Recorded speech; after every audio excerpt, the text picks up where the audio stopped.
అందరికీ నమస్కారం. ఈ ప్రెస్ మీట్లో ఉన్నటువంటి కాంగ్రెస్ పార్టీ పెద్దలందరూ కూడా నమస్కారం తెలుపుతూ అందరికీ సంక్రాంతి శుభాకాంక్షలు. అదేవిధంగా మరి మన మాజీ ఎమ్మెల్యే నట సామ్రాట్ మెతుకు ఆనంద్ గారు ఇష్టం వచ్చినట్టు మాట్లాడడం జరుగుతుంది.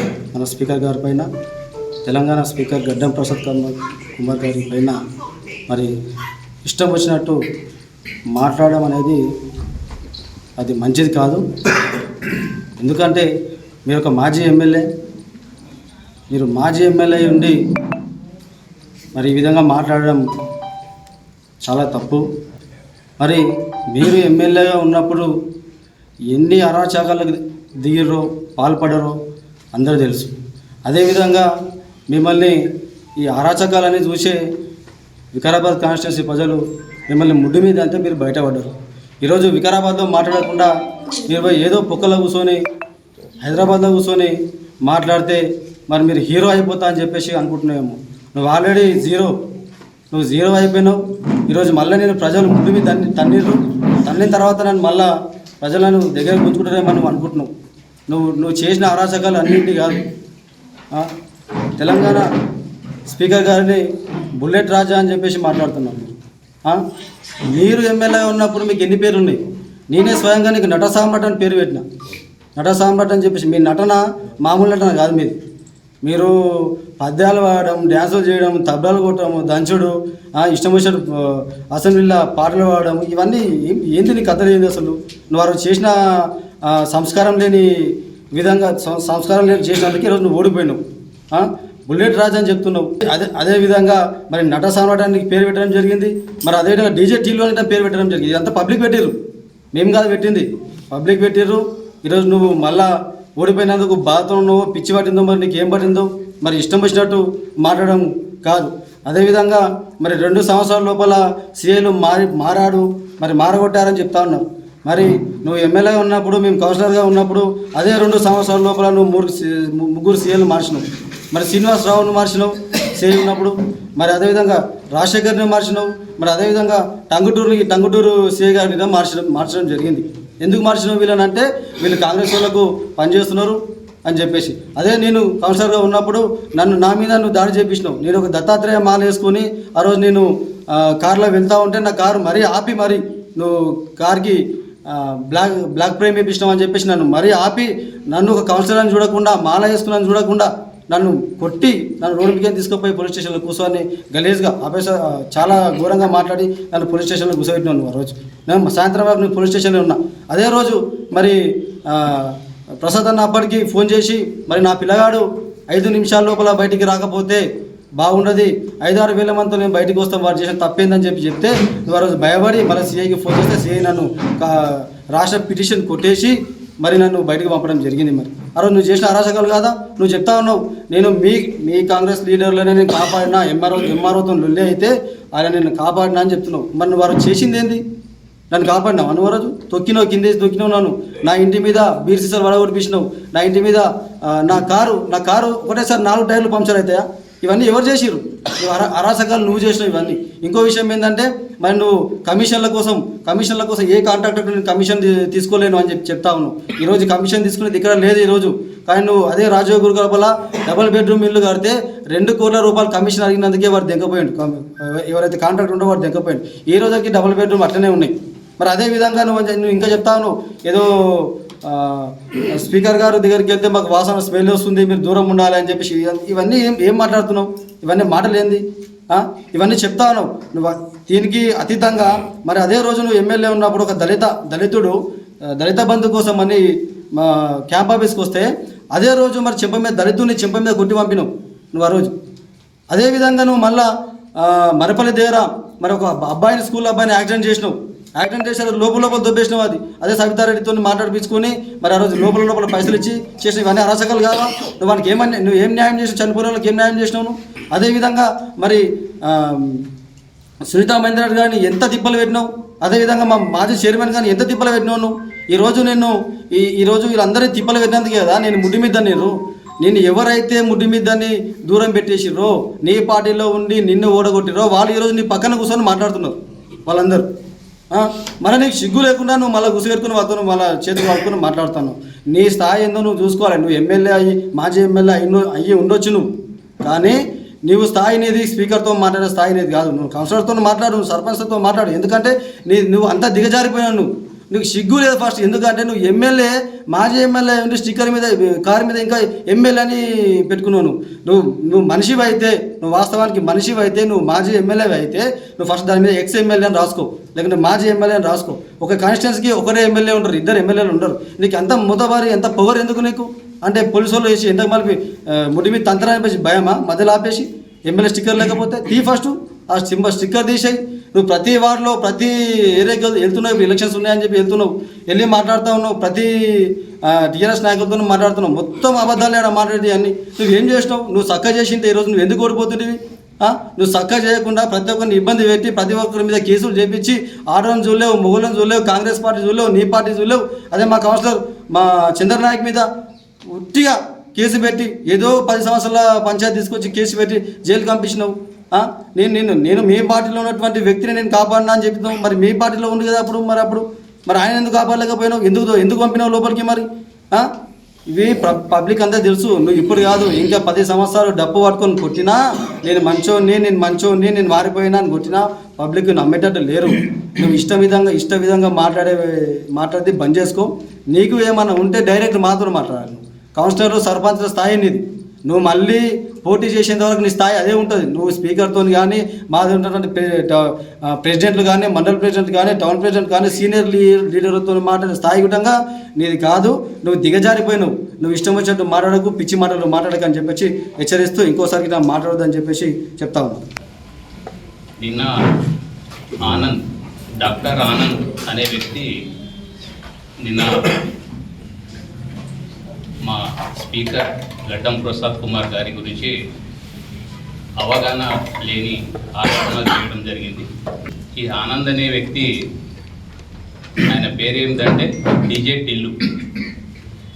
టిల్లు ఎందుకు పెట్టినామంటే ఎక్కడైతే డీజే సౌండ్ వస్తుందో అక్కడ కార్ ఆపి డ్యాన్స్ చేసే వ్యక్తి ఆయన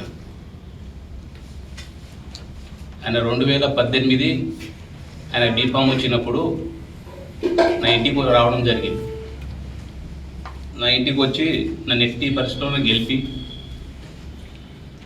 తాండలని తిరుగు అని నాతో గంట సేపు నా ఇంట్లో కూర్చోవడం జరిగింది. ఆ రోజు ఆయన ఎన్నికల్లో నా సొంత డబ్బులు 10 లక్షలు నేను ఖర్చు పెట్టుకోవడం జరిగింది.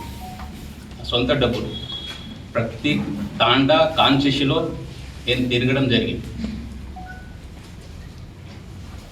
అయితే ఆయన ఎలక్షన్ అయిన తర్వాత ఒక 3,000 తోటి ఇద్దరి మధ్యలో ఆయన బయటపడడం జరిగింది. అది అందరికి తెలిసిన విషయమే. అయితే మాజీ చైర్మన్ చిగులపల్లి రమేష్ గారు సింహానికి చేసిర్రు. కాంతిరెడ్డి కాంగ్రెస్ చేయడం జరిగింది ఆ రోజులో. అయితే ఈయన అయ్యా జాగీర్ ఉన్నట్టు మున్సిపల్ చైర్మన్ అంటే, రాజకీయం అంటే ఈయన తాత ముత్తాతల ఆస్తి ఉన్నట్టు ఇద్దరికి సమానంగా 2.5 సంవత్సరం పంచడం జరిగింది. ఆయన ఏమంటున్నాడంటే, స్పీకర్ గారు లంచాలు తీసుకున్నారో తీసుకోరో అది ఇప్పుడు ఆఫీసర్లు ఈయన ఉన్నారు, కార్యకర్తలు ఈయన ఉన్నారు, మీ కార్యకర్తలు ఉన్నారు. కానీ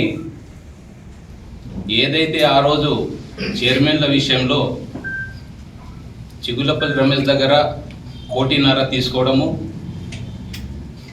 కాంతు పటేల్ దగ్గర 1 కోటి రూపాయలు తీసుకోవడము, అదేవిధంగా మా మిత్రుడు చిట్యాల అనంతరెడ్డి గారి దగ్గర వైస్ చైర్మన్ చేస్తా అని 30 లక్షలు అడ్వాన్స్గా తీసుకోవడం జరిగింది. అయితే నేనేమంటున్నా అంటే, 2.5 సంవత్సరం నేను చైర్మన్ పదవి నీకు దమ్మున్నప్పుడు, నీకు 2.5 సంవత్సరంలో చైర్మన్ దించనికి చేతగానప్పుడు ఈ మధ్యలో ఈ లంచాలు తీసుకోవడం ఎందుకు, వాళ్ళ దగ్గర కోట్లు గుంజుకోవడం ఎందుకు, ఈ రాయబారం ఎందుకు చేసినావు? అదేవిధంగా ఆ రోజు కూడా సొసైటీ చైర్మన్ ఇక్కడనే ఉన్నారు, రామచంద్రరెడ్డి పటేల్ గారు, నాకు చేయండి, నేను వ్యవసాయదారుని, నేను రైతుని, నాకు చైర్మన్ చేయండి అంటే లేదు డబ్బులు ఉన్నోళ్ళే చైర్మన్ కావాలి, లేకుంటే చైర్మన్ కానీ అర్హత లేదు. ఆయన సప్పో చేసి 70 లక్షలు తీసుకుని రావడం జరిగింది మా ముంగల్ని. ఆయనకి ఏమంటాడు తెలుసా? లేదు రామచంద్రరెడ్డి అన్న, నీ వ్యవసాయం చేసుకో, నీకు చైర్మన్ పదవికి నువ్వు అర్హుడు కావు, నీతోటి కాదని ఆయన కించపరిచి పంపడం జరిగింది. గెలిచి ప్రతి ఒక్కరికి విమర్శించడం కరెక్ట్ కాదు.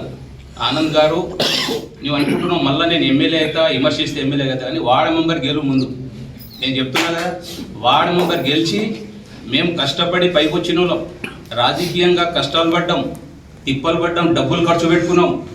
నువ్వు డైరెక్ట్ వచ్చి ఎమ్మెల్యే అయినావు.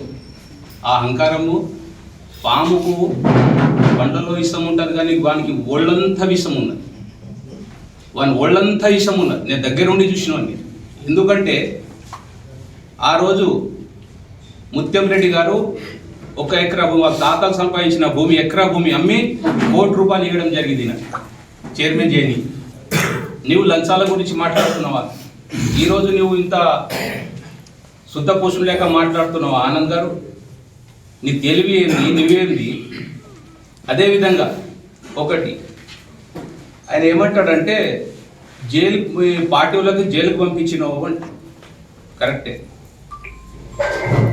నేను టీఆర్ఎస్ పార్టీలో నీవే బీఫామ్ ఇచ్చినావు నాకు.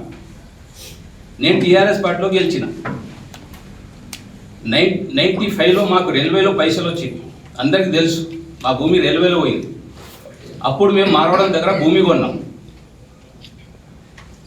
అది వాళ్ళు రిజిస్ట్రేషన్ చేయకపోతే మేము సాదాబైనామా కింద చేసుకున్నాం. దాన్ని దగ్గర 30 సంవత్సరాల విషయం తీసుకొచ్చి నేను చైర్మన్కి సపోర్ట్ చేసినని అక్కడ ఉన్న సీఐని ఒత్తిడి చేసి నువ్వు అరెస్ట్ చేస్తావా లేదా, చేస్తేనే నీకు ఇక్కడ పెట్టుకుంటా, లేకుంటే నీ తీసి నీ ప్లేస్లో వేరే తీసుకొచ్చి ఆయనకు అరెస్ట్ చేపిస్తా అని చెప్పి పొద్దున 5 గంటల ఇంటికి పోలీసులు వచ్చి 2 కార్లు తీసుకొని, పొద్దున నేను లేవలేను, కారు తీసుకొని ఇంటికి వచ్చింది. నేను పోలీసులకు అడగడం జరిగింది, ఏమని ఎందుకు వచ్చిందంటే, లేదు సీఏ గారు మీకు పిలుస్తున్నారు, ఏదో మాట్లాడాలంట అంటే, సరే నేను సీఏ గారితో మాట్లాడాలని ఫోన్ చేయడం జరిగింది. ఇంట్లో పోయి చేసిన తర్వాత, సార్ నన్ను పిలుస్తున్నారు ఎందుకు, ఏం అవసరం ఉంది నన్ను పిలుస్తున్నారు ఈ టైంలో అంటే, లేదు మీ తాండలో కొన్ని గొడవలు ఉన్నాయి కదా, ఆ గొడవలో ఎస్పీ గారు మీతో మాట్లాడతారంట, ఎమ్మెల్యే గారు చెప్పిర్రు, అది అందరికీ కాంపన్మేషన్ చేయమని నీకు చెప్తున్నారు, ఎస్పీ గారు చెప్తున్నారంటే, సరే పెద్ద మనిషి అని నేను అడవుడిగా వచ్చేసిన. అక్కడ పిఎస్కి వచ్చిన తర్వాత 2 గంటలు నన్ను కూర్చునబెట్టిన తర్వాత ఆయన రావడంతో నేను అడగడం జరిగింది, ఏందని సార్ నన్ను ఎందుకు పిలిచారంటే, లేదా నువ్వు ఫోర్జరీ చేసినావంట ఆ భూమి, అందుకే నీ మీద అరెస్ట్ చేయాలి, అరెస్ట్ వారెంట్ వచ్చింది చేయాలని. అరే ఎట్లయితే సార్ సివిల్ మ్యాటర్, మీరు ఎందుకు ఇన్వాల్వ్మెంట్ అవుతుంది, సివిల్ కేసు నడుస్తుంది దానిపైన, నన్ను ఎట్లా అరెస్ట్ చేస్తారు సార్ అంటే, లేదు నాకు పైనుంచి ఒత్తిడి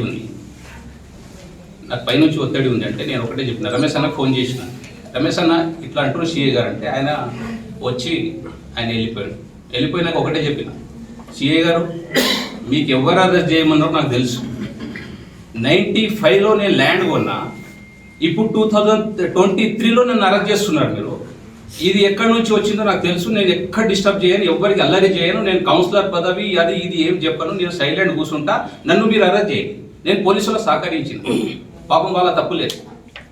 నేను జైల్లో పోయిన తర్వాత జైలర్ గారు ఏమంటారంటే, అరే నీకు ములాఖాత్కి వస్తే ఎవరిని ములాఖాతు పంపించకని మీ ఎమ్మెల్యే గారు ఫోన్ చేస్తురని నాకు అప్పటి వరకు తెలియదు. ములాఖాత్కి ఎందుకు పంపిస్తున్నారు, ఆయనకు అంతగా జనాలు వస్తుంటే ఎందుకు పంపిస్తున్నారు మీరు అని మీ ఎమ్మెల్యే గారు నన్ను ఫోన్ చేసి తిడుతున్నాడప్ప, ఎవరిని రాకమని చెప్పు అంటే నన్ను జైల్లో పెట్టడం జరిగింది. నాకు కండిషన్ బెయిల్ ఇచ్చారు, కండిషన్ బెయిల్ ఇస్తే వారానికి సంతకాలు చేయాలి, 20 వారాలు సంతకాలు చేయాలని చెప్పి, నేను అక్కడ పోయి ఏం చెప్పినా, సార్ నేను కష్టపడి పైకి వచ్చినోని, వేల ఎకరాలు దోచుకున్నాను, మీరు అరెస్ట్ చేయలేరు, నేను గరీబోని, నా తల్లిదండ్రులు గరీబోను, నేను గరీబోని, కష్టపడి పైకి వస్తుంటే నన్ను అరెస్ట్ చేసేది సార్, కానీ నా భార్య పిల్లలు జైల్లో వచ్చి ఏడ్చేది సార్, నా ఉసురు మీకు ముడుతుంది అని చెప్పి. అయ్యా చంద్రనాయక్ గారు నన్ను తిట్టకుండి, నన్ను శాపాలు పెట్టకుండి, మీ ఎమ్మెల్యే గారు చెప్తేనే నేను అరెస్ట్ చేసినానే, నేనేం చేయాలి అని ఆయన అంటారు. ఇసోటి మూర్ఖుడు గురించి మాట్లాడడం మన నోరు ఖరాబ్ అవుతుంది. నేను ఒకటే చెప్తున్నా, ఆనంద్ గారు మీరు జీవితంలో ఎమ్మెల్యే గారు, మీరు ఊకే ఆ పొట్ట చిరిచి ఆపరేషన్ చేసి పైసలు సంపాదించుకోండి. ఈయన అంటాడు ఈయన తాత ముత్తాత ఏమన్నా భూస్వాముల, ఈయన ఏమన్నా పెద్ద 100 ఎకరాల ఉన్న వారసుడా? 300 ఎకరాల భూమి ఎక్కడ వచ్చింది నాకు? ఇప్పుడు ఇక్కడ వికారాబాద్లో డాక్టర్లు అందరూ ఉన్నారు, వాళ్ళకు ఉండడానికి ఇల్లు లేదు, మరి నీకు ఒక 5 సంవత్సరాలు రాజకీయం చేయంగానే నీకు 300 ఎకరాలు ఎక్కడి నుంచి వచ్చింది? మరి దోచుకోలేవా? కరీంపూర్ ల్యాండ్లో ఆయనది బెంగళూరు కరీంపూర్ ల్యాండ్ ఆయన భూమి కొన్న తర్వాత ఆయన మోటేషన్ చేసుకోలేడు. ఈ ధరణికి వచ్చిన తర్వాత ఎవరైతే పాత పట్టేదారు ఉన్నారో ఆ పట్టేదారు పేరు మీద పాస్బుక్ వచ్చింది. అయితే ఈయన మోటేషన్ చేసుకోలేడు. 12 ఎకరాల భూమి ఆయన పాత పట్టేదారిని పిలిచి ఈయన వారసులు వీళ్ళ ఫ్యామిలీ మెంబర్లో రిజిస్ట్రేషన్ చేసుకున్నాడు. అదే ఆయన బెంగళూరులో ఉన్న వ్యక్తి నా దగ్గరికి వచ్చిండు, రే మీ ఎమ్మెల్యే ఇట్లా చేసిండే. అది తీరా చూస్తే వాస్తవమే రిజిస్ట్రేషన్ ఉంది. ఈయన అంటాడు ఎంఆర్ఓ దగ్గర లంచాలు తీసుకుంటారు ప్రసాద్ కుమార్ గారు అని. అరే ప్రసాద్ కుమార్ గురించి మాట్లాడడానికి ఆయన కాల్గుడి సరిపోయాను, అర్థం చేసుకో. ఎందుకు ఒకసారి ఎమ్మెల్యేను మంచిదే, అందరు ఆశీర్వాదం, ఇంకా 10 సార్లుగా ఎవరు అభ్యంతరం చెప్తలేరు నీకు. కానీ మాట్లాడేటప్పుడు ఆలోచించి మాట్లాడు. ఎవరికైనా మనం వయసు గౌరవియాలి. ఆ గౌరవించినప్పుడు మన మనిషి జన్మ పుట్టుడే వేస్ట్, ఆ జన్మ కంటే కుక్క జన్మ నయం. ఆ విధంగా ఆయన అన్నీ ఇట్లా దోచుకోవడం జరిగింది. కాబట్టి ఇక ముందు ఎప్పుడైనా నువ్వేమన్నా రాజకీయంగా మాట్లాడు, కానీ ప్రసాద్ అన్న గురించి ఇంకోసారి మాట్లాడితే నిన్ను రోడ్డు మీద తిరగనీయము, నువ్వు మా బట్ట ఊడిచుడు కాదు, నీ లాగు ఊడిసి కొడతాం మేము. కోరుకుంటూ చెల్లు తీసు. ఈరోజు మకర సంక్రాంతి రోజు అందరూ పండుగ చేస్తుంటే ఆ మాజీ ఎమ్మెల్యే గారు మాకు ఇక్కడ ప్రెస్ మీట్ పని పెట్టించారు. నిన్న ఆనంద్ కుమార్ గారు ఏదైతే మా కృష్ణ ప్రసాద్ కుమార్ గారు ప్రజెంట్ తెలంగాణ స్టేట్ స్పీకర్ గారి మీద అవాకులు చవాకులు చెప్పారో అవి ఆయనకు వర్తించవు. 100కి 100 పాళ్ళు ఆనంద్ గారికి వర్తిస్తాయి. ఆనంద్ గారికి పేరు ఏం పెట్టాలో ఒక్క పేరు పెడితే ఆయనకు సరిపోదు. ఎందుకంటే ఆయన చాడిస్ట్లో చాడిస్తున్నాడు, కక్ష సాధింపు చేస్తాడు, నటలలో నటన చేస్తాడు. ఓర్వజాలని గుణం ఉంది, అన్నీ ఆయనకే కావాలి. ఆయన ఇంజెక్షన్ ఇచ్చి 20 రూపాయలు తీసుకున్నట్టు ఇప్పుడు 300 ఎకరాలకు అధిపతి అయ్యింది, ఎత్తుకెళ్ళి అయింది. అది ఒక్కసారి మీడియా మిత్రులు దాన్ని గ్రహించాలి. ఆయనతో పాటు తిరిగేటోళ్ళు సీనియర్ నాయకులు కూడా గ్రహించాలి. అసలు రావద్దు. నేనైతే అసలు సిగ్గు అవుతుంది నాకు, కొంచెం దగ్గర ఉంటే కూడా. మా మేడం కూడా తిరిగింది నిన్న మొన్న. ఇట్లాంటి వాళ్ళతో తిరగవద్దు. అదే వాళ్ళకు కూడా అనుకుంటుంది కొద్దిగా. ఎందుకంటే డబ్బులు తీసుకున్నారన్నారు. సంజీవరావు పీరియడ్లో 20 కోట్ల రూపాయలు మున్సిపల్కు శాంక్షన్ అయినాయి. అన్ని వార్డులలో 50 లక్షలు సంజీవరావు గారు తీర్మానం పెట్టి 50 లక్షలు పెట్టడం జరిగింది. ఆ రోజుల్లో విశ్వనాథం సత్యనారాయణ గారు మున్సిపల్ చైర్మన్గా ఉన్నారు. ఆ డబ్బులను మున్సిపల్ వార్డులో పెట్టకుండా మొత్తం ఆర్ఎన్బి ఎన్నెపల్లి నుంచి ఆలంపల్లి అవతల వరకు ఆర్ఎన్బి రోడ్లో పెట్టడం జరిగింది. 20 కోట్ల రూపాయలు. ఆ 20 కోట్ల రూపాయలు ఒక కాంట్రాక్ట్ ఇస్తే కమిషన్ వస్తుంది అనే ఉద్దేశంతో మున్సిపాల్ ఉన్న అప్పు తెచ్చిన రూపాయలను ఆర్ఎన్బి రోడ్ మీద పెట్టడం జరిగింది.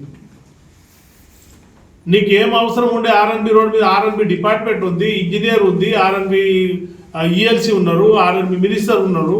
ఆర్ఎన్బి డబ్బులు తీసుకొచ్చి పెట్టాను. మున్సిపల్ డబ్బులు ఎందుకు పెడతీవి అంటే పుణ్యానికి పెట్టినాము. పుణ్యానికి పెడతారా ఎవరన్నా? చలో పుణ్యానికి పెట్టమని గుడి ఎక్కువ నీ పిల్లలతో నా పిల్లలతో కూడా చెప్తా. నీ అందులో ఏం చేతులు కాగలేవు నీ అని. ఎందుకు అబద్ధం మాట్లాడతావు? ఎన్ని పైసలు తీసుకున్నావు? ఎన్ని చేసినావు? మొన్ననే ముత్యంరెడ్డిని ఎకరా భూమి పంపిస్తేవి, ఆయన దగ్గర 90 లక్షలు తీసుకుంటే ఆయన పైసలు ఆయననే పెట్టుకునే. ఎంత ఇది చేసినా నేను చైర్మన్ అవుతా అంటే రామచంద్రారెడ్డిని చేయకపోతే పైసలు లేవు రామచంద్రారెడ్డి దగ్గర అని. ముత్యంరెడ్డి అమ్మి నీకు 90 లక్షలు, ఫస్ట్ 60 లక్షలు ఇచ్చే, మళ్ళా రత్నారెడ్డి పిలిస్తే రత్నారెడ్డి అయితే నేను మళ్ళీ వెళ్ళిపోతా అంటే మళ్ళీ వద్దు నీవే ఉండు అని మళ్ళీ 30 లక్షలు తెస్తే తీసుకుంటే 90 లక్షలు తీసుకుంటేవి, 90 పైసలు ఎవరికి ఇవ్వకపోతే. పాండే పెట్టుకుంటే చిట్టంపల్లి పాండు వైస్ చైర్మన్ చేస్తా అని ముత్యంరెడ్డి పెట్టుకునే పైసలని నీవు దొబ్బుతీవి. అది సరిపోలేదు. ఏ మీటింగ్ అయినా ముత్యంరెడ్డి నిన్ను తీసుకొని రావాలి సొసైటీ మీటింగ్కు. నీవు వస్తేనే మీటింగ్ చేయాలి. 2 గోదాములు శాంక్షన్ అయినాయి. 42% ఫస్ట్ గోదాములో తీసుకుంటారు కమిషన్. 1,30,00,000 42% తీసుకుంటారు. మాకేం మిగులుతలేవు, అది అంత అయితే వర్కౌట్ కాదని అంటే రెండో గోదాంలో 40% తీసుకుంటారు. 1,10,00,000 తీసుకుంటారు. 1,10,00,000 మీరు తీసుకుంటారు. మళ్ళీ సొసైటీ డిపార్ట్మెంటల్ చేసినట్ల వర్క్ చేసారు. ఎవరికైనా ఇవ్వాలి కదా, 3 మెన్ కమిటీ చేసి వర్క్ చేసారు. 1,10,00,000 తీసుకున్నారు. ఆ పని చేసేటోడు ఒక 10-20% చూసుకుంటాడు కదా, ఆ 20% వాడు తీసుకునే. ఆడు ఇంకో మేస్త్రికి గుత్తకిచ్చాడు, వాడొక 10% తీసుకొని వాడు పని చేస్తే మొత్తం 70-72% తీసుకొని ఆ గోదాములు కట్టిరు. మొత్తం పనికి రాకుండా చేసిరు. సిగ్గుండాలే జరనన్నా. ఏమన్నా జ్ఞానంతో మాట్లాడుతున్నావా నువ్వు? అరే నువ్వు దోగితే గురిగింజ నల్లగా ఉంటుంది కింద, అది చూసుకో మొదలు. నీకు నల్లగా ఎత్తున్నదో నడుపుకోదా వాడికే. ఇప్పుడు కట్ చేసాం, ఆ రేకులు ఏం గేజ్ ఉంది, ఏం గేజ్ చేసిండు చెక్ చేద్దాంప. ఆయన వచ్చి ఏడ్చిండు, గొడవమని ఏడ్చిండు. ఆయన ఎవరైతే పని చేసిండో భాస్కర్ రెడ్డి ఇంటికి వచ్చి ఆయన పైసలు ఆపేసినాం. ఆయన చేయలే, ఆయన పేరు మీద లేదు, సొసైటీ పేరు మీద. సొసైటీ ఇప్పుడు సిఓ లోపలికి అవుతాడు. సొసైటీకి లాస్ 2,70,00,000 చేస్తే ఆడ పని ఎంత 30-60 లక్షల పని చేసిండు. మొత్తం 1,10,00,000 వీడు దొబ్బేసిండు. మిగతాది ఆయన కాంట్రాక్ట్ చేసినాడు, వాడు ఆడుకొని తీసుకున్నాడు. మళ్ళీ వాడు మేస్త్రి పని చేసినాడు, వాడు దొబ్బిండు. ఉండాలని ఇప్పుడే ఉంది పని. నా మీద ఇంత మంచి బిల్డింగ్ కడితే నా మీద నీవు 6 అలిగేషన్ పెట్టి నీ లెటర్ ప్యాడ్ మీద నేమో నిరంజన్ రెడ్డికి లెటర్ రాసినావు. ఏం చేస్తేవి? రూపాయి రికవరీ చేస్తేవా? కిషన్ నాయక్ మొన్న ఆర్సీఎస్కి వెళ్ళి పెద్ద ఎత్తున సన్మానం కార్యక్రమం చేశారు, చూసినావా? మళ్ళీ ₹1 రికవరీ కాలేదు. మళ్ళీ మా మీద రాలేదు అలిగేషన్. నువ్వు పెట్టిన లెటర్ ప్యాడ్ ఏం చేసింది? మరి నీవు రికవరీ అవుతుంది. ఆయనకు పేమెంట్ మీరు ముత్యంరెడ్డి ఇద్దరు కట్టి ఇవ్వాలి. రేపెల్లుండి వస్తే మీ ఇంటి ముంగలు ధర్నా చేస్తాడు ఆయన భాస్కర్ రెడ్డి. 35 ఏళ్ళు ఉంటాడు ఆయన. పిల్లలకు కూడా ఫీజు కట్టడానికి పైసలు లేవు అని చెప్పేసి ఏడుస్తున్నాడు. కళ్ళకి వెళ్ళి పట్ట నీళ్ళు కారుతున్నాయి. ఒక్క పని చేయకపోతేవి, అన్ని 20 కేసులు పెడితేవి దళితుడి మీద. ఇంత పెద్ద ఎత్తున నేను డెవలప్మెంట్ చేస్తే నాకేమో గుమ్మడికాయ దొంగ అంటివి. అంగన్వాడీ బిల్డింగ్ కంప్లీట్ కాలేదు, 6 నెలలు అయినాక వచ్చి చూస్తేవి. ఆ కంప్లీట్ చేయలేవు. ఓ రోడ్ మీద ఒక గంప మనువు అయిపోతేవి. మా వాడిలో ఒక పత్తి మిల్లు వస్తే చంద్రనాయక్ పైసలు ఎందుకు ఇస్తామని నీవే తీసుకుంటే మా చంద్రనాయక్ అలాగే చేస్తేవి, జైలు పంపిస్తేవి. కాటన్ మిల్లు దగ్గర వెంకటేశ్వర రెడ్డి దగ్గర తీసుకుంటే 50 లక్షలు పైసలు తీసుకోలేవా అని తీసుకొని ఒకరికి ఏకాకి చేసినావు నువ్వు. చంద్ర ఎట్లా చేసినావు? నీ కౌన్సిలర్ కదా, నీ పార్టీ టికెట్ ఇచ్చి గెలిపించినావు. మళ్ళీ ఆ పైసల కాడ కదా నీకు ఆయనకు వచ్చింది తగాద. ఆయనకి ఇప్పియకుండా నీకు వచ్చి ఏదో మర్యాద వచ్చి ఎమ్మెల్యేకి చెప్తే సరే మంచిదని ఆయనకి ఆబ్జెక్షన్ చేయమంటివి. నీవేమో ఫేవర్ చేసి ఆయనతో 50 లక్షలు తీసుకొని చేస్తేవి. మగలు 18 గంటలు పనిచేస్తున్నాడు స్పీకర్. ఎవ్వరికి ఇంత కూడా యాసపడకుండా ఆయన అందరితో కలిసి మాట్లాడతాడు. నీవేమో ఈడ ఉండడు, కలవడు, చేయడు. నీకుంటుంది అదన్నీ. ఒక టిప్పి తెచ్చుకుంటా, నీకే తెచ్చుకుంటా. సింగిల్ ఛాయ్ తాపినావా ఎవరికైనా? ఏదైనా దావత్ ఉంటే గంట మొదలే పోతావు ఆ గన్మెన్లకు తినబెట్టేది ఉంటుందని చెప్పి. ఇంత చిల్లరగా నీవు. అరే భారీ కూడా ఉండాలి. ఆయన ఎక్కడ, నీవు ఎక్కడ, నక్క ఎక్కడ, నాగలోకం ఎక్కడ? అభివృద్ధి వికారాబాదు ఎవ్వరు ఆపలేరు. అంత అభివృద్ధి తీసుకొస్తున్నారు. మా ముఖ్యమంత్రి రేవంత్ రెడ్డి ప్రజాపాలనలో ఇంద్రమ్మ పాలన అందరికీ ఇండ్లు ఇస్తున్నారు. వికారాబాద్ పట్టణం చాలా పెద్ద ఎత్తున డెవలప్మెంట్ అవుతున్నది. అదేవిధంగా మా స్పీకర్ గారు 18 గంటలు పనిచేసి ఆల్ డిపార్ట్మెంట్స్తోని ఆయన అందరితో సంప్రదింపులు చేసి కార్యక్రమానికి ఇచ్చేసిన మరి నాయకులకు, అదేవిధంగా ప్రెస్ మిత్రులకు సంక్రాంతి శుభాకాంక్షలు. మరి నిన్న ఏదైతే మరి మాజీ ఎమ్మెల్యే ఆనంద్ గారు బీఆర్ఎస్ భవన్లో ప్రెస్ మీట్ ఏదైతే పెట్టడం జరిగిందో, ఆ ప్రెస్ మీట్ పెట్టి మరి మా నాయకుడు తెలంగాణ శాసనసభాపతి, వికారాబాద్ శాసనసభ్యులు గడ్డం ప్రసాద్ కుమార్ గారిపై కొన్ని చిల్లర మల్లర మాటలు మాట్లాడిన ఆయన. ఆ మాటలు వెంటనే వెనక్కి తీసుకోవాలని సభాముఖంగా నేను డిమాండ్ చేస్తున్నా.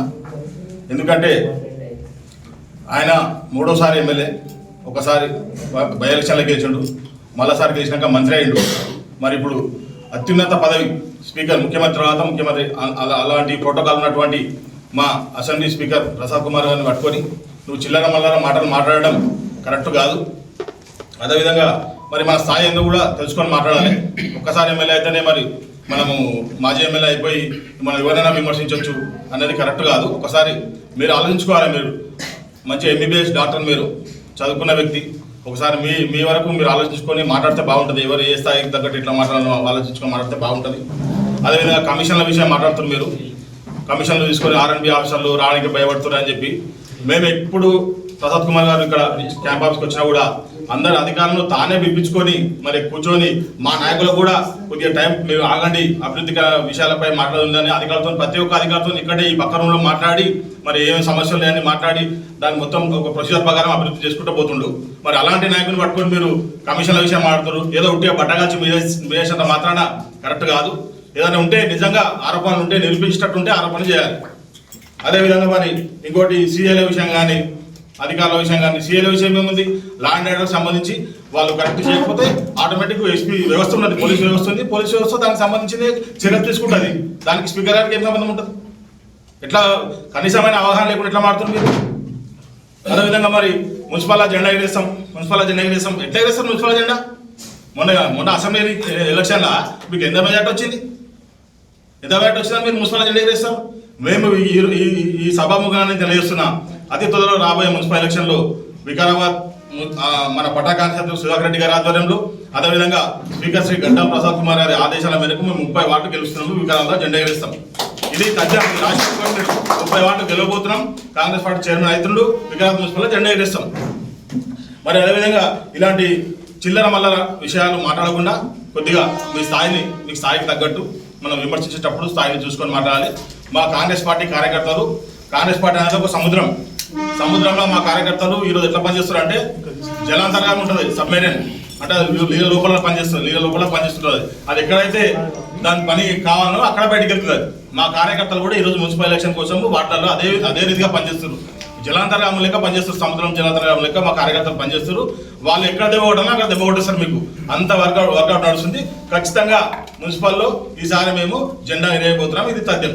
అందరికీ నమస్కారం. ఇటీవల నిన్న గౌరవ మాజీ ఎమ్మెల్యే ఆనంద్ సాగర్ గారు పెట్టిన ప్రెస్ మీట్కు మేము పెట్టడం జరిగింది. రోజుకు వికారాబాద్ నియోజకవర్గంలో పెరుగుతున్నటువంటి కాంగ్రెస్ పార్టీకి పెరుగుతున్నటువంటి ఆదరణ, ఇటీవల సర్పంచ్ ఎన్నికల్లో 137 స్థానాలకు 105 పైచిలకు కాంగ్రెస్ పార్టీ అభ్యర్థులు గెలవడం, అంతేకాకుండా రాబోయే మున్సిపల్ ఎన్నికల్లో ఇంటెలిజెన్స్ రిపోర్ట్ కాంగ్రెస్ పార్టీ జెండా ఎగురుతుందని తెలియజేయడం వల్ల వీటన్నిటినీ మరగొట్టడానికి ఏదో ఇష్టం వచ్చినట్టు అబద్ధాలు మాట్లాడడం ఇది కరెక్ట్ కాదు. మమ్మల్ని చూసి ఓర్వలేక ఈ విధంగా మాట్లాడుతున్నాను తెలియజేస్తున్నాను. అంతేకాకుండా ఒక సామాజిక వర్గాన్ని భూతాపిస్తం చేస్తానన్నాడని చెప్పడం లేదు. సార్ ఏ సామాజిక వర్గాన్ని అందరినీ సమానం చూస్తాడు. ఎవరికి ఎప్పుడు న్యాయం చేయాలో అందరికీ చేసుకుంటూ వెళ్తూనే ఉన్నాడు. అది నీకు అనవసరం. మా పార్టీ అంతర్గత విషయాలు మామూలుగా భారతదేశంలో ఏ పార్టీలో అయినా అంతర్గత కుమ్ములాటలు ఖచ్చితంగా ఉంటాయి. ఏ పార్టీలో అయినా ఉంటాయి. అది నీ దగ్గర కూడా మా పార్టీలో మా మధ్యన మాకేందని ఉంటాయి. నీకు అనవసరం మా పార్టీ గురించి. మేము ఏమైనా చేసుకుంటాం నీకు అనవసరం. 10 సంవత్సరాలు పక్కన పెట్టి చేసిండని చేసుకుంటాం. మేమంతా మేమంతా కలిసి ప్రసాద్ కుమార్ కోసం పనిచేస్తాం, మళ్ళీ గెలిపిస్తాం. మా రిజల్ట్ కూడా చూసి కదా ఇప్పుడు మున్సిపల్లో కూడా చూస్తారని తెలియజేస్తాం. ఇక్కడ మేము ఎప్పుడు అట్లా నువ్వే చేస్తావు. ఇక్కడ ఉన్న నరోత్తమ్ రెడ్డి అంకుల్, రామచంద్ర రెడ్డి అంకుల్ విపరీతం తిరిగారు 2018 ఎలక్షన్స్లో ఆయన గెలుపు కోసం. గెలిచిన 1 month లోపలనే వాళ్ళని పక్కన పెట్టి సొంత పైసలు ఖర్చు పెట్టుకొని తిరగడం జరిగింది. ఈ పెద్ద మనుషులు వాళ్ళను వెంబడే గెలిచిన 1 monthలోనే పక్కన పెట్టడం జరిగింది. మళ్ళీ అది కాక కార్లో ఎక్కితే కూడా ఎక్కడేది. మా సార్ అట్లా కాదు, ఇంకా 4 పడితే 4, 5 మంది పడితే 5 మంది కూర్చుంటాం. అదే నిదర్శనం నేను చెప్పడానికి. నువ్వు ఇటీవల డయాలసిస్ కేంద్రంలో కరెంటు లేదు. సార్ కరెంటు ఫోన్ చేసిన 15 నిమిషాలనే కరెంట్ వచ్చింది. కావాల్సింది మీరు హాస్పిటల్లో డయాలసిస్ పేషెంట్స్ని అడగండి. ఏదైనా సార్ వెంబడే స్పందిస్తున్నాం. వికారాబాద్ కూడా అతి త్వరలో చాలా డెవలప్మెంట్ జరుగుతుందని కూడా తెలియజేస్తున్నాం. మావి మీకు అవసరం లేదు.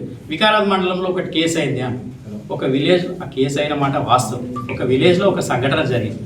ఆ సంఘటన ఏమైంది అని ఆయన అడిగినప్పుడు ఆ విలేజ్ వాళ్ళు ఆల్ పార్టీస్ వాళ్ళు, ఒక కాంగ్రెస్ వాళ్ళు కాదు, ఆల్ పార్టీస్ కలిసి ఏమైంది ఎందుకు ఇట్లా వేసినావు అంటే పలానా ఆయన పేరు చెప్పినప్పుడు ఆల్ పార్టీస్ వచ్చి పోలీస్ కంప్లైంట్ ఇచ్చారు. కాంగ్రెస్ ఒకటి కాదు, ఆల్ పార్టీస్ అంటే పెద్ద మనుషులు అందరు కలిసి వచ్చి కంప్లైంట్ ఇస్తే కేసు అవుతుందా కాదు, చట్టం అయితే చుట్టం కాదు కదా. దానికి మా కాంగ్రెస్ వాళ్ళ మీద మేము కంప్లైంట్ ఇచ్చింది కాంగ్రెస్ ఆయన మీదే, కేసు అయింది కాంగ్రెస్ ఆయన మీదే. మేము టీఆర్ఎస్ వాళ్ళ మీద అయితే మేము అసలు కేసులు చేస్తాం. తప్పు చేస్తే వాళ్ళ మీద కూడా అవుతుంది, మా మీద కూడా అవుతుంది. మా సార్ అయితే మాకు అట్లా నేర్పలేడు.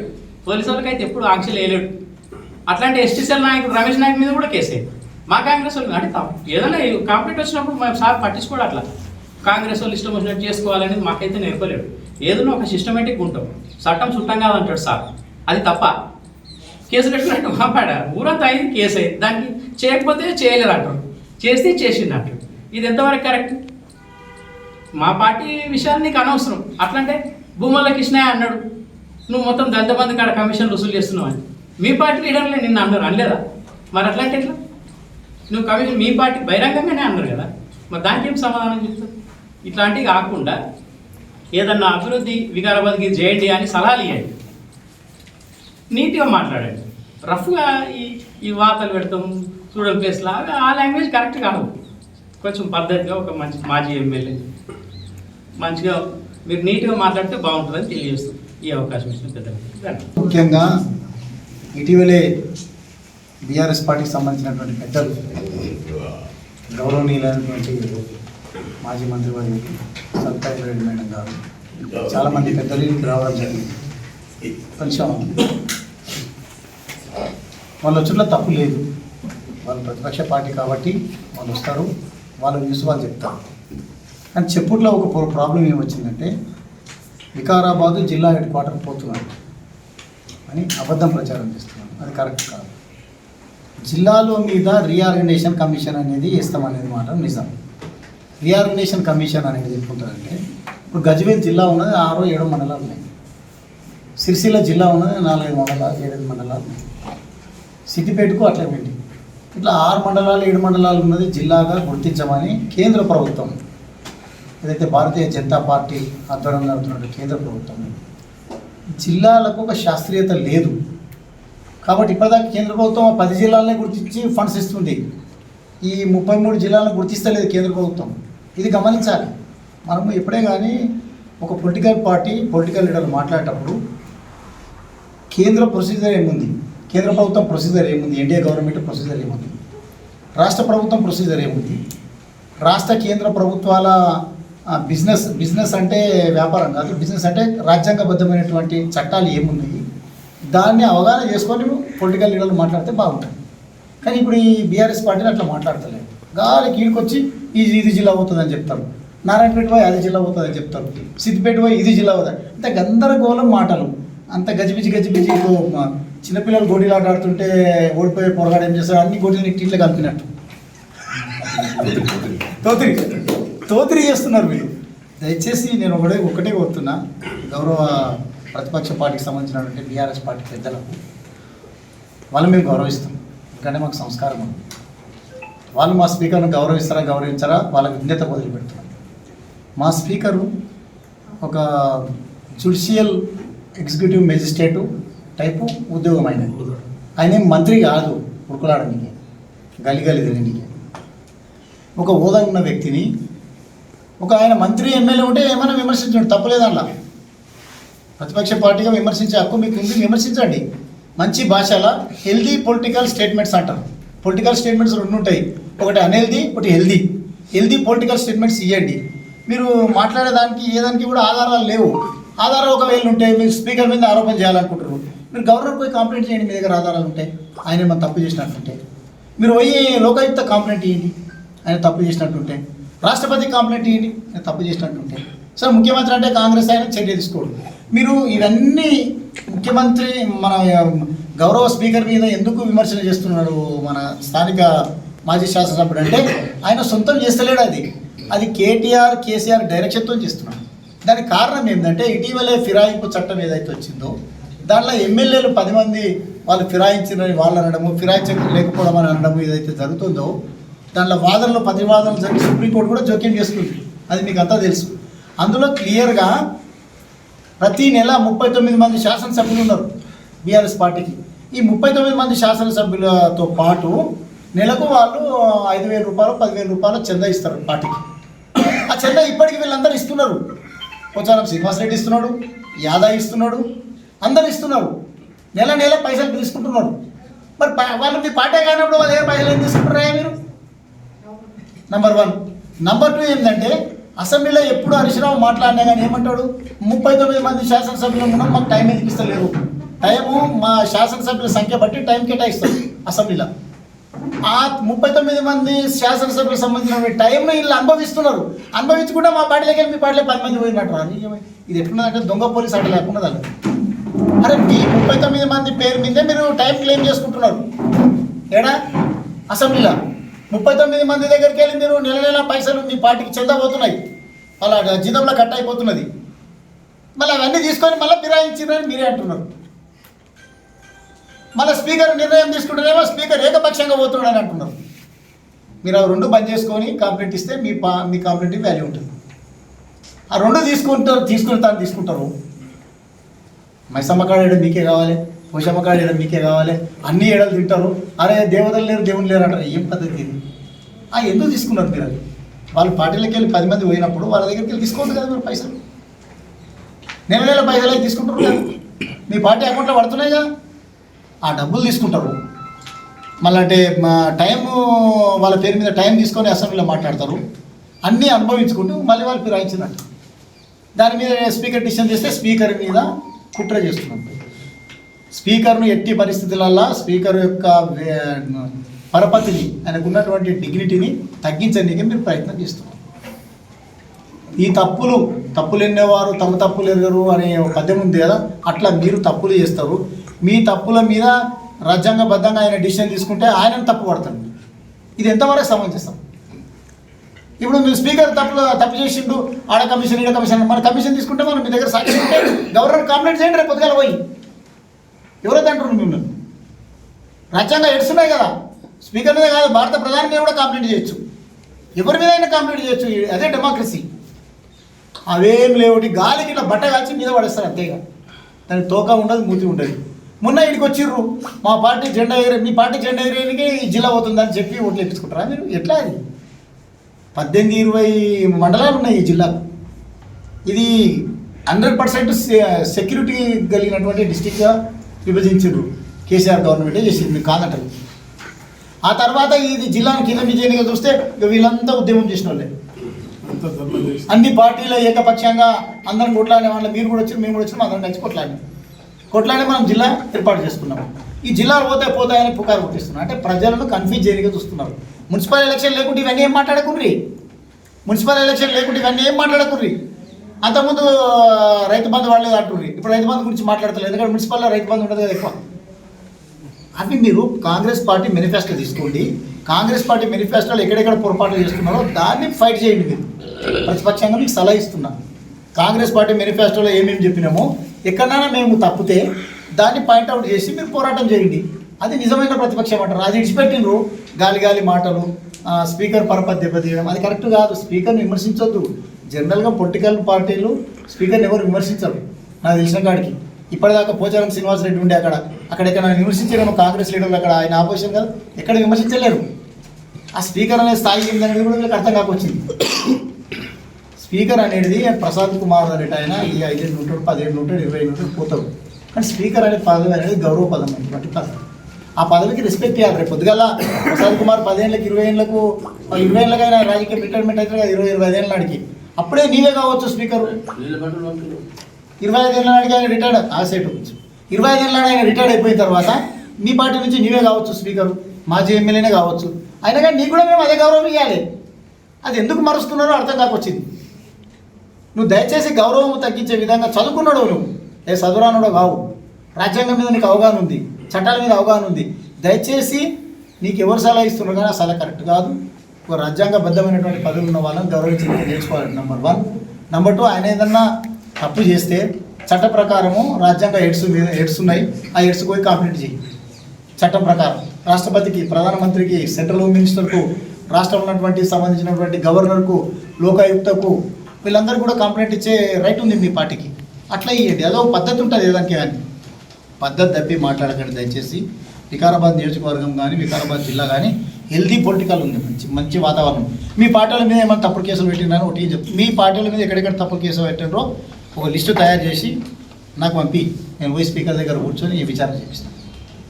మీ పార్టీ, మీ బీఆర్ఎస్ పార్టీ మీద ఏ ఊళ్ళో మేము తప్పుడు కేసులు చేసినామో, ఎంతమందికి అన్యాయం చేసినామో ఒక లిస్టు తయారు చేయండి. లిస్టు తయారు చేసి నాకు పంపించండి. నా వాట్సాప్ నెంబర్ మీకు తెలుసు కదా, మీ పత్రికలో త్రూ పంపించిన సరే మేము ఎంక్వైరీ చేపిస్తాం. అట్లా వేలేకన్నా మాది పొరపాటు సర్దిద్దుకుంటాం.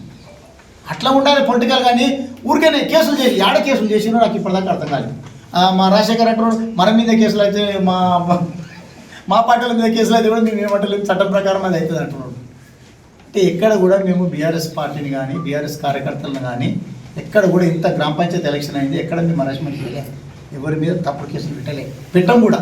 ఒకవేళ తెలిసో తెలియక జరిగితే మీరు మా దృష్టి తీసుకురండి, మా స్పీకర్తో మాట్లాడతాం.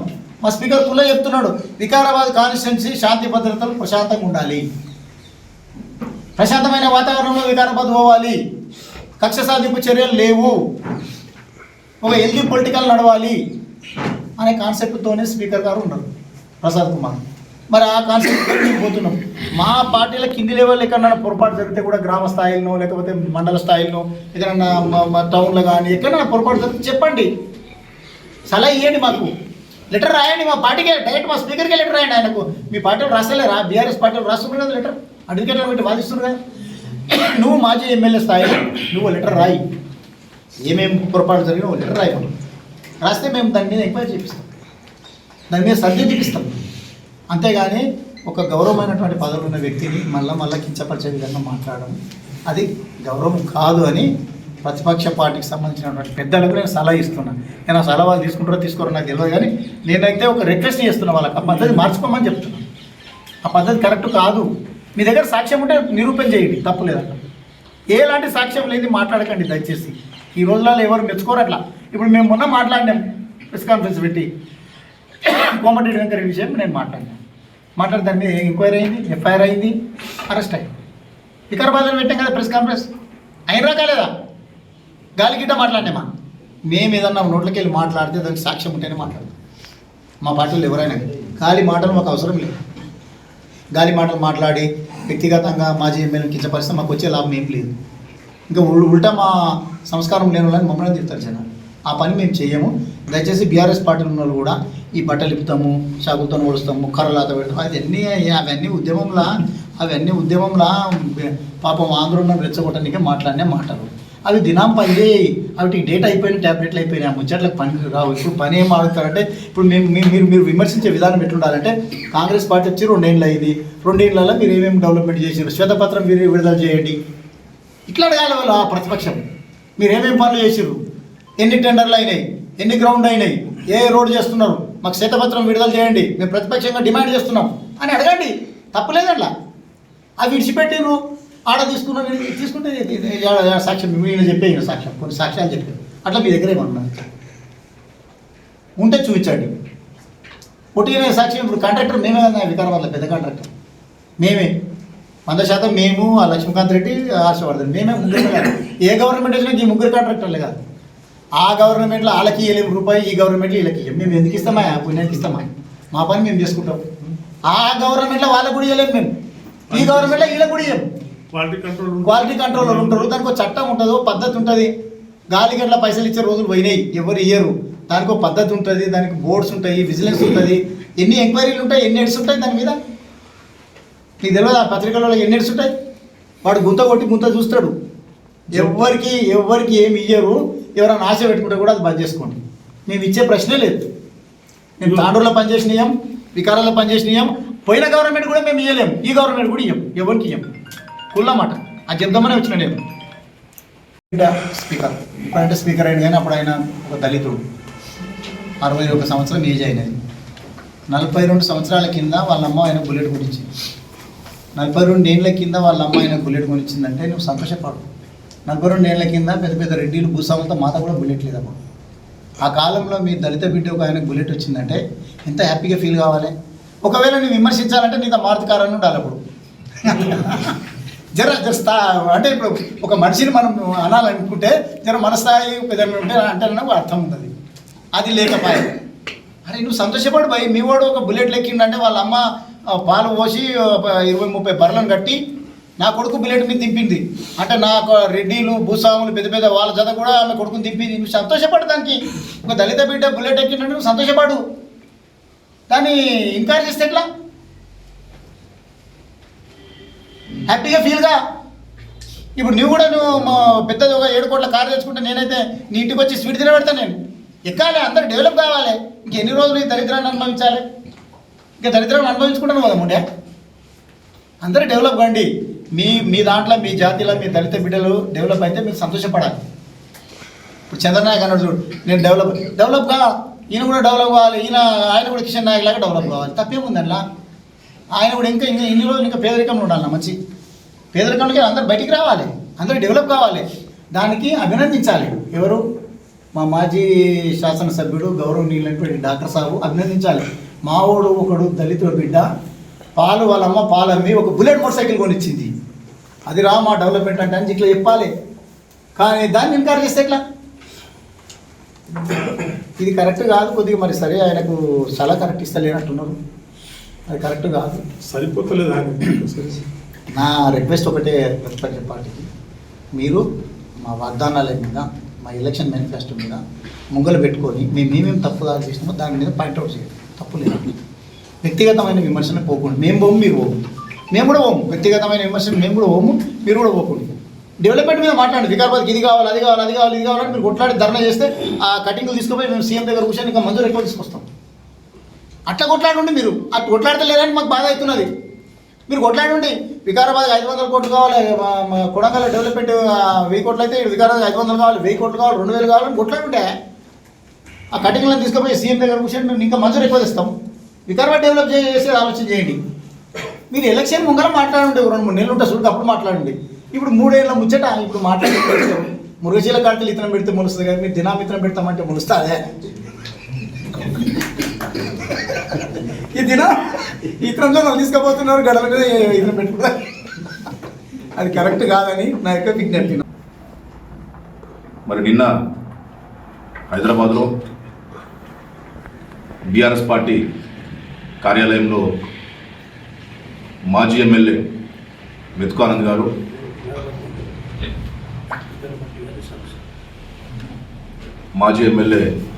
గారు స్థానిక శాసనసభ్యులు తెలంగాణ రాష్ట్ర అసెంబ్లీ స్పీకర్ అయినటువంటి పెద్దలు గౌరవనీయులు గడ్డం ప్రసాద్ కుమార్ గారి మీద అనుచిత వ్యాఖ్యలు చేయడం, లేనిపోనివి చెప్పడం, లేనిపోనివి అనడం, అదేవిధంగా ముఖ్యంగా మరి వికారాబాద్ పట్టణంలో ఉన్నటువంటి మా గురించి మాట్లాడుతూ మరి దాదాగిరి చేస్తావా, నేను కూడా దాదాగిరి చేస్తా, నేను ఎంతో పెద్ద దాదాగిరి చేసిన తాండూరులో, మీరు తెలుసుకోండి బుల్లెట్ రాజా అని చెప్పి నన్ను అంటుండ్రి అని చెప్పి ఇవన్నీ కూడా లేనిపోని మాటలు. ఇలాంటి మాటలు ప్రసాద్ కుమార్ గారు ఎప్పుడు కూడా ఎక్కడ కూడా నన్ను అనలే, నా ముందర అనలే. మరి అనలేనప్పటికీ కూడా ఆయన పుట్టించుకొని ఈ మాటలు మాట్లాడడం, లేనిపోని మాటలు చెప్పి స్పీకర్ పదవిలో ఉన్నటువంటి ప్రసాద్ కుమార్ గారిని బద్నాం చేసి మరి వారికి చెడ్డ పేరు తీసుకురావాలనే ఒక దురుద్దేశంతో ఈరోజు మాజీ ఎమ్మెల్యే మెతుకానంద్ గారు ప్రయత్నిస్తున్నట్టు క్లియర్గా మనకైతే అర్థమవుతా ఉన్నది.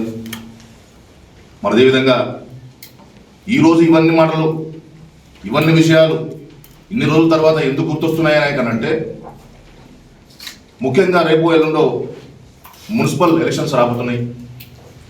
మరి ఈ మున్సిపల్ ఎలక్షన్ సందర్భంగా లేనిపోని మాటలు చెప్పడం,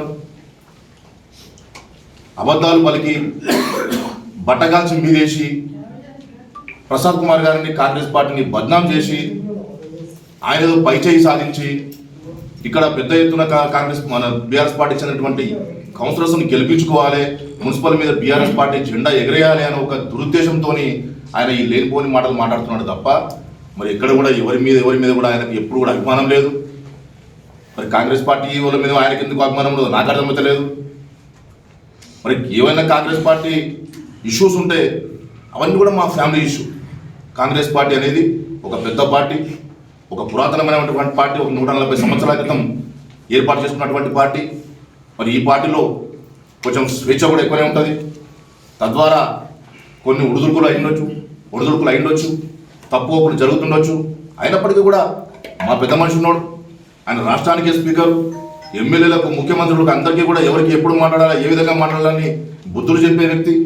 మరి అట్లాంటి మనిషి ఒకవేళ మా అందరి కూడా మా నాయకులు మా కార్యకర్తలు ఏమైనా తప్పులు ఒప్పులు ఉంటే ఆయన గురించి మాట్లాడతాడు, సర్ది చెప్తాడు, కాంప్రమైజ్ చేపిస్తాడు, ఆ విధంగా ముందు తీసుకొని పోతాడు. కానీ ఈరోజు మీరు మా ఫ్యామిలీలోకి గుసాయించి ఆయన అట్లా అంటున్నాడు, నన్ను బుల్లెట్ రాజు అంటుండు, నేను అది చేస్తానని ఇది చేస్తానని చెప్పి అంటున్నాడు అనేది విషయం ఇదంతా కూడా పూర్తిగా తప్పు. దీన్ని నేను తీవ్రంగా ఖండిస్తా ఉన్నాను. మరి అదేవిధంగా ఇంకా కొన్ని విషయాలు కూడా ఈ 2-3 మొన్న జరిగినటువంటి బీఆర్ఎస్ పార్టీ మీటింగ్లో కూడా మరి పెద్దలు మాజీ మంత్రివర్యులు సబితా ఇంద్రారెడ్డి గారు కూడా వారు విచ్చేసినారు. మరి అంతకుముందు ఒకసారి వికారాబాద్కు వారు విచ్చేసినప్పుడు మరి ఎస్టీపీని సందర్శించినారు. మరి ఎస్టీపీని సందర్శించి, ఎస్టీపీ అంటే సివరేజ్ ట్రీట్మెంట్ ప్లాంట్, ఈ సివరేజ్ ట్రీట్మెంట్ ప్లాంట్కు వారు సందర్శించి వారు చెప్తా ఉన్నారు మాజీ మంత్రి సబితా ఇంద్రారెడ్డి గారు పెద్దలు. మరి వారు మాట్లాడుతూ ఏమంటున్నారంటే ఈ కాంగ్రెస్ పార్టీ వచ్చిన తర్వాత, ప్రసాద్ కుమార్ గారు గెలిచిన తర్వాత ఈ ఎస్టీపీని పట్టించుకోవట్లేదు, వికారాబాద్ మున్సిపాలిటీకి సంబంధించినటువంటి మలమూత్రాలన్నీ కూడా దీంట్లోకే వస్తాయి, దీంట్లో నుంచి మూసీ నదిలో పోతున్నాయి, అంతా కూడా కలుషితం అయిపోతున్నది అది అని చెప్పి ఏదో ప్రగల్భాలు పలుకుతా ఉన్నారు మాజీ మంత్రివర్యులు సబితా ఇంద్రారెడ్డి గారు.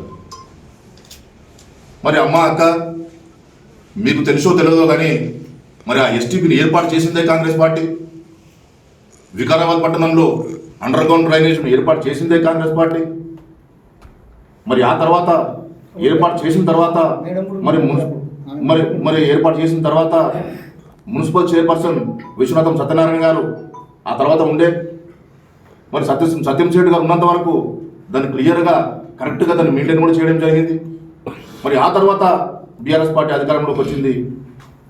మరి మాజీ ఎమ్మెల్యే గారు మీరు ఇప్పుడు ఎవరైతే మాట్లాడుతున్నారో మరి మీరు ఎన్నికేసుకొని తిరుగుతున్నటువంటి ఈ మెతుకు ఆనంద్ గారి అప్పుడు ఎమ్మెల్యేగా ఉండే,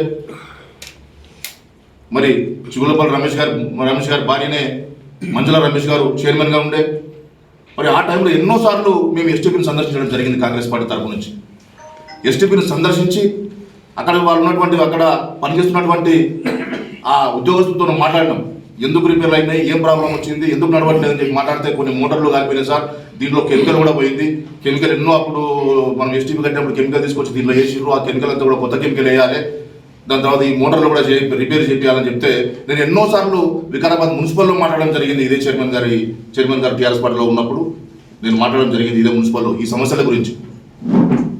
మరి ఎన్నోసార్లు మీరందరూ కూడా ఈ పత్రికా మిత్రులందరూ కూడా ఎన్నోసార్లు రాయడం కూడా జరిగింది.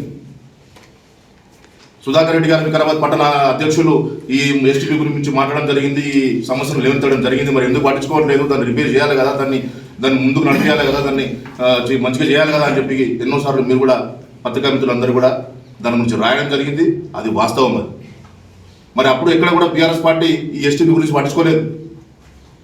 మరి అప్పుడు గుర్తుకురాని ఈ మలమూత్రాల విషయము మరి ఇప్పుడు ఎందుకు గుర్తొస్తున్నదో మా సబితక్కకి తెలవాలి, మరి మా మెతుకానంద్ గారికి తెలవాలి. మరి సబితక్క అంటే ఆమె తెలియదు, ఆమె మైసూరం కాన్స్టిట్యున్సీ నియోజకవర్గానికి చెందినటువంటి శాసనసభ్యులు, మాజీ మంత్రి అయినప్పటికీ కూడా వికారాబాద్ నియోజకవర్గాన్ని గురించి తెలియదు. కానీ ఆమెకు రాంగ్ గైడెన్స్ చేస్తున్నటువంటి మెతుకానంద్ గారే నాకు తెలిసి. ఈ రాంగ్ గైడెన్స్ ఆమెకు మెతుకానంద్ గారు చేస్తున్నారు, నువ్వు ఇది మాట్లాడు అది ఖరాబ్ అయిందని చెప్పి. మరి ఇంతకుముందు మా మైపాలన్న మా కిషన్ నాయక్ అని చెప్పినట్టు గురిగింజ కింద ఏముంటుంది అనేది మీరు చూసుకోవాలి. అది ఎప్పుడు ఎస్టీపీ ఎప్పుడు ఖరాబ్ అయింది, ఎవరు స్థాపించారు, ఎవరు డెవలప్మెంట్ చేసారు అన్న విషయాన్ని మీరు ఎక్కడ కూడా మీరు చూసుకోకుండా మీరు ఈరోజు మాట్లాడుతూ ఉన్నారు. కాంగ్రెస్ గవర్నమెంట్ వచ్చిన తర్వాత ఎస్టీపీ గురించి పట్టించుకోవట్లేదని చెప్పి నేను ఎన్నోసార్లు గొడవ చేయడం జరిగింది. నేను ఎన్నోసార్లు మా మున్సిపల్ చైర్మన్ నేను నిలదీయడం జరిగింది, ఎస్టీపీని ఎందుకు బాగు చేయట్లేదని చెప్పి. మరి దాన్ని మనం మర్చిపోయి మీరు అవసరం ఉంటే నిజం మాట్లాడండి. అప్పుడే ఖరాబ్ అని చెప్పండి. వాస్తవానికి కాంగ్రెస్ పార్టీ వాళ్ళు ఇదంతా కూడా చేయించారు, అండర్ గ్రౌండ్ డ్రైనేజ్ చేయించారు, ఎస్టీపీ స్థాపించారు. కానీ మా పీరియడ్లో మేము చేయలేకపోయినాం. మీరు కాంగ్రెస్ గవర్నమెంట్ వచ్చింది కదా, దయచేసి దీన్ని బాగు చేయండి అని చెప్పండి. సంతోషం, దాన్ని మేము యాక్సెప్ట్ చేస్తాం. దాన్ని వెంటనే మంచి చేసే ప్రయత్నం చేస్తాం. దానికి ఫండ్స్ కూడా పెద్ద మొత్తంలో కావాలి. కనీసం 3-4 కోట్ల రూపాయలు కావాలి ఇప్పుడు దాన్ని రిపేర్ చేయాలంటే కూడా. పర్వాలేదు, మా ముఖ్యమంత్రి గారు ఉన్నారు, మా స్థానిక శాసనసభ్యులు ఉన్నారు, స్పీకర్ గారు ఉన్నారు. వారి ద్వారా మేము కష్టపడి డబ్బులు తీసుకుని వచ్చి తప్పకుండా దాన్ని రిపేర్ చేస్తాం. మరి ఆ విధంగా మీరు యాక్సెప్ట్ చేయండి, ఉన్నట్టు చెప్పండి. మా పీరియడ్లో ఖరాబ్ అయింది, మేము పట్టించుకోలేము, మీరు దయచేసి దీన్ని బాగు చేయించండి అని చెప్పండి. మరి ఆ విధంగా మీ విమర్శలు ఉండాలి, కానీ ఉన్నది లేనట్టు లేదు ఉన్నట్లు ప్రజలను మభ్యపెట్టే ప్రయత్నం చేస్తూ ఉన్నది ఇది కరెక్ట్ కానే కాదు. మరి దాన్ని మీరు రివైజ్ చేసుకొని మీరు మాట్లాడాల్సిందిగా మిమ్మల్ని అందరూ కూడా మనం చేస్తూ ఉన్నాం. ముఖ్యంగా మెత్కానంద్ గారిని మనం చేస్తూ ఉన్నాం. మరి అదేవిధంగా వికారాబాద్ సంబంధించినటువంటి ఫండ్స్ గురించి కూడా వారు మాట్లాడుతూ ఉన్నారు. ఎఫ్ఐడిసి కింద 60 కోట్ల రూపాయలు మేము తీసుకొని వచ్చినాం. నేను ఎమ్మెల్యేగా ఉన్నప్పుడే మరి కేటీఆర్ గారు వచ్చిర్రు, అక్కడ శిలాఫలకాలు వేసిర్రు. మరి దాంతోపాటు ఈ బ్రిడ్జ్ కూడా 100 కోట్ల రూపాయలు తీసుకొని వచ్చినాం.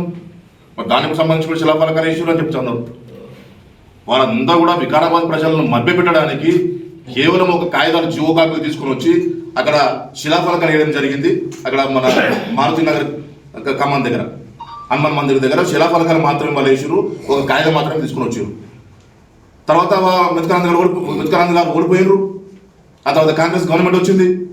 ఆ తర్వాత చూస్తే అక్కడ కూడా ఫండ్స్ లేవు, డబ్బులే లేవు. కేవలం 30 కోట్ల రూపాయలతోనే వాళ్ళు ఈ మా కిషన్ నాయక్ ఇంతకుముందు చెప్పిండు, కేవలం 30 కోట్ల రూపాయలకే వాళ్ళు టెండర్లు పిలిచిరు. ఆ టెండర్లు కూడా కేవలం ఆర్ఎన్బి రోడ్ల మీద పెట్టారు. ఆర్ఎన్బి రోడ్లో పెడితే ఇంతకుముందు సత్యం శెట్టి గారు ఉన్నప్పుడు కూడా 20 కోట్ల రూపాయలు టఫ్ ఐడీస్ వచ్చింది. అప్పటి నుంచి కూడా నేను కొట్లాడుతున్నాను. ఈ టఫ్ ఐడీస్ ఫండ్స్ మున్సిపల్కి సంబంధించినటువంటి అప్పు ఫండ్స్ వీటిని తీసుకొని పోయి మీరు ఎందుకు ఆర్ఎన్బి రోడ్ల మీద పెడతారు? మా దగ్గర అవసరం లేకుంటే కదా మీరు తీసుకుపోయి అక్కడ ఆ రోడ్లు డెవలప్మెంట్ చేయాల్సిన అవసరం ఉంటుంది. ఎప్పుడు కూడా ఆర్ఎన్బి ఫండ్స్ తీసుకొచ్చి మా మున్సిపల్లో ఒక డ్రైన్ కానీ ఒక రోడ్డు కానీ వేయనప్పుడు మరి మా మున్సిపల్ ఫండ్స్ తీసుకొని పోయి ఆర్ఎన్బి రోడ్ల మీద ఎందుకు పెడతారని చెప్పి నేను ఆ రోజు నుంచి కూడా కొట్లాడుతున్నాం. మొన్న కూడా కొట్లాడినా, మెత్కానంద్ గారు ఉన్నప్పుడు కూడా కొట్లాడినాం. కానీ ఇప్పుడు కూడా వాళ్ళు పట్టించుకోలేదు. కానీ మా ప్రసాద్ కుమార్ గెలిచిన తర్వాత, ఈయన స్పీకర్ అయిన తర్వాత, మా ప్రధాన స్పీకర్ అయిన తర్వాత మళ్ళీ నేను ఇదే వాదన వినిపించిన తర్వాత వెంటనే ఆ 30 కోట్ల రూపాయలు వాటిని క్యాన్సిల్ చేయించినాం. క్యాన్సిల్ చేయించి 60 కోట్ల రూపాయలు ఫండ్స్ తీసుకుని వచ్చినాం. ఆ 30 కోట్ల టెండర్లు ఏవైతే పిలిచారో వాటిలో కూడా ఫండ్స్ లేకుండే, ఈ 60 కోట్ల రూపాయలు కూడా ఫండ్స్ లేకుండే. ప్రసాద్ అన్న వెంటనే ముఖ్యమంత్రి గారితో మాట్లాడి వారికి లెటర్ పెట్టి 60 కోట్ల రూపాయలు ఫండ్స్ తీసుకుని వచ్చి 60 కోట్ల రూపాయలు ఎక్కడెక్కడైతే అవసరం ఉన్నాయో వార్డుల వైజ్గా లోపల ఓపెన్ డ్రైన్స్ ఏం అవసరం ఉన్నాయి, మనకు యూజీడీ ఏం అవసరం ఉంది, లేదంటే సీసీ రోడ్స్ ఏం అవసరం ఉన్నాయని చెప్పి ప్రతి వార్డు కూడా తిరిగి దాని ఎస్టిమేషన్లు తయారు చేసి ఈరోజు టెండర్లు కూడా అయిపోయినాయి. రేపు అగ్రిమెంట్ కూడా అయిపోతుంది. అసలు విషయం ఇది. వాళ్ళు కాగితాలు తీసుకొచ్చారు, కానీ బండలు శిలాఫలకాలు వేసారు తప్ప ఎక్కడ కూడా ఫండ్స్ తీసుకుని వచ్చిన సందర్భాలు లేవు. మరి అదేవిధంగా ఈ 100 కోట్ల విషయం కూడా ఏదైతే రైల్వే బ్రిడ్జ్ ఉన్నదో, రైల్వే ఫ్లైఓవర్ కూడా వాళ్ళు 100 కోట్ల రూపాయలు తీసుకుని వచ్చామని చెప్తున్నారు. కానీ ఆ రోజు కేవలం వాళ్ళు తీసుకొచ్చిన జియో కాపీ మాత్రమే, ఒక శిలాఫలకం మాత్రమే. కానీ ఎక్కడ కూడా డబ్బులు లేవు, అకౌంట్లో డబ్బులు ఎక్కడ కూడా లేకుండే. ఆ డబ్బులను కూడా 100 కోట్ల రూపాయలు ఎన్నోసార్లు నేను మాట్లాడి ప్రసాద్ కుమార్ గారితో మాట్లాడి ఆ డబ్బులు శాంక్షన్ అయ్యే విధంగా ముఖ్యమంత్రి గారితో మాట్లాడి శాంక్షన్ తీసుకుని వస్తే అప్పుడు ఆ వర్కులన్నీ స్టార్ట్ అయినాయి. ఈ విధంగా నడుస్తున్నది. మరి అదేవిధంగా మెత్కానంద్ గారు అంటున్నారు, మాజీ ఎమ్మెల్యే గారు, కాంగ్రెస్ పార్టీ వారికి ఈ మున్సిపల్ ఎలక్షన్లో ఓటు అడిగే అర్హత లేదని అంటున్నారు. మరి వికారాబాద్ మున్సిపల్లో కాంగ్రెస్ పార్టీకి అర్హత లేదు అనడం విడ్డూరంగా ఉన్నది. అది విచిత్రంగా అనిపిస్తుంది నాకైతే. ఎందుకంటారు ఈ మాట నేనంటే, వికారాబాద్ మున్సిపాలిటీని ఏర్పాటు చేసిందే కాంగ్రెస్ పార్టీ. వికారాబాద్ మున్సిపాలిటీలో శాశ్వతమైనటువంటి డెవలప్మెంట్స్ చేసిందే కాంగ్రెస్ పార్టీ. ఒక శివసాగర్ చెరువు కానీ, ఒక ఎస్ఎంబి కాలేజ్ కానీ, ఈ హై స్కూల్స్ కానీ, లైబ్రరీ కానీ, శాటిలైట్ టౌన్షిప్ తీసుకుని వచ్చినాం. ఆ రోజు 185 కోట్ల రూపాయలు మా సోదరి జైపాల్ రెడ్డి గారు పట్టణాభివృద్ధి శాఖ మంత్రి ఉండే సెంట్రల్ మినిస్టర్ ఉండేవారు. మరి వారి హయాంలో 185 కోట్ల రూపాయలు తీసుకొని వస్తే కేవలం 167 కోట్ల రూపాయలు మాత్రమే ఖర్చు పెడితే మిగతా డబ్బులు వాపసు పోయినాయి. ఈ విధంగా వికారాబాద్ పట్టణాన్ని ఏర్పాటు చేసి వికారాబాద్ పట్టణాన్ని ఈ విధంగా ఈరోజు ఈ స్థాయిలో ఉందంటే కేవలం దానికి కాంగ్రెస్ పార్టీ మాత్రమే కారణం. బీఆర్ఎస్ పార్టీ ఎక్కడ కూడా డెవలప్మెంట్ చేయలే. బీఆర్ఎస్ పార్టీ ఎక్కడ కూడా ఒక రోడ్డు కూడా చేయలేదు వికారాబాద్లో. ఒక శాశ్వతమైన డెవలప్మెంట్ కూడా ఎక్కడ చేయలే బీఆర్ఎస్ పార్టీ. ఈరోజు కాంగ్రెస్ పార్టీ పెద్ద ఎత్తున వికారాబాద్ మున్సిపాలిటీని డెవలప్మెంట్ చేసింది.